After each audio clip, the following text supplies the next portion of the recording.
डिडसा police के नाक के नीचे खुले मैदान में चल रहा है कोयले की चोरी। वर्तमान में डिडसा थाना क्षेत्र के कई इलाकों में अवैध कोयला संचालन, कोयला चोरी विभिन्न कोयला भट्टों में बड़े ही आराम से संचालित होती रही है। इसमें कई बार दिखावे के लिए छापेमारी तो होती है, पर काम एक दिन भी नहीं रुकता है। अब इस क्षेत्र में कोयला चोरी, अवैध कोयला संचालन का स्तर भी काफी गिरता जा रहा है। एक तरफ जहां अभी तक कोयला फैक्ट्री, कोयला भट्टों में अवैध कोयला संचालन का कार्य हो रहा था, अब यह कार्य खुले मैदान में तिरपाल से घेरकर, तिरपाल डिपो का नाम देकर उस डिपो में अवैध कोयले का संचालन बड़े ही जोर शोर से किया जा रहा है। अब ना तो फैक्ट्री की जरूरत है, ना ही कोयला भट्टे की जरूरत है।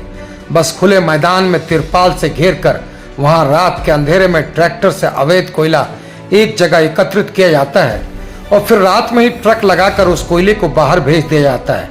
इसका ताजा उदाहरण डिडसा थाना क्षेत्र अंतर्गत श्यामपुर बी कुलियरी के समीप मारकोड़ा बस्ती है, जहां ठीक सड़क के बगल में ही तिरपाल से घेरकर लगभग सैकड़ों टन अवैध कोयला रात के अंधेरे में ट्रैक्टर से गिराया जाता है और फिर रात के अंधेरे में ही ट्रक लगाकर ये कोयले को लाद कर बाहर भेज दिया जाता है। प्रतिदिन उक्त मारकोड़ा में तिरपाल डिपो से लगभग सैकड़ों टन अवैध कोयले का संचालन बड़े ही आराम से किया जा रहा है, पर इसकी सूचना न तो पुलिस को है और न ही प्रशासन को मिली है, जिसका ताजा उदाहरण है कि विगत एक महीने से संचालित ये तिरपाल डिपो बड़े ही आराम से फिलहाल संचालित हो रहा है और आज तक इस पर किसी भी तरह की कोई छापेमारी नहीं हुई। कोयले के पास ही ट्रक लोड करने वाले लोहे की सीढ़ी भी रखी हुई है, जिससे रात में ट्रकों पर यह कोयला लाद कर बाहर भेजा जाता है। सूत्रों की माने तो इस अवैध तिरपाल डिपो का संचालन इसी क्षेत्र के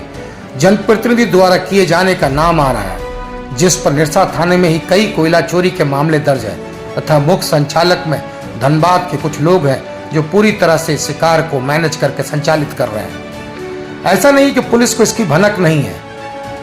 डिडसा पुलिस के नाक के नीचे धड़ल्ले से यह संचालन किया जा रहा है। खुले मैदान में तिरपाल घेरकर अवैध कोयले का संचालन खुलेआम किया जा रहा है और पुलिस मूक दर्शक बनी हुई है।